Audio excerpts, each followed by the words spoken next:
La pluie tombait ce soir-là, fine et mélancolique, sur les ruelles pavées d'une petite ville oubliée.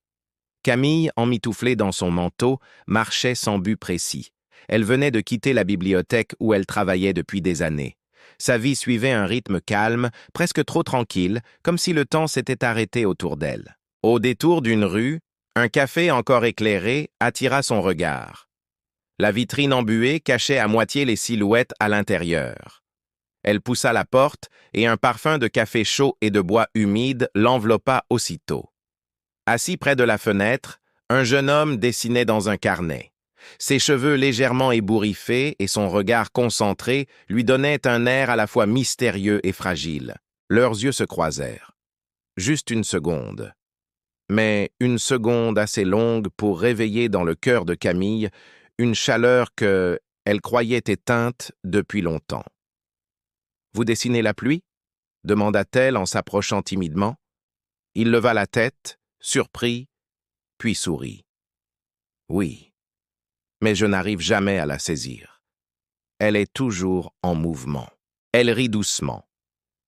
Ce fut leur première conversation, et la pluie, dehors, continua de tomber comme une mélodie qui n'appartenait qu'à eux.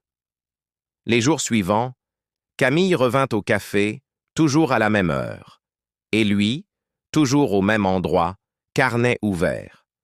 Il parlait de tout, de livres, de rêves, de blessures aussi. Il s'appelait Adrien. Peintre à ses heures perdues, il vivait en marge du monde, mais avec une intensité que Camille n'avait jamais connue. Peu à peu, une évidence prit racine. Leur vie s'était trouvée.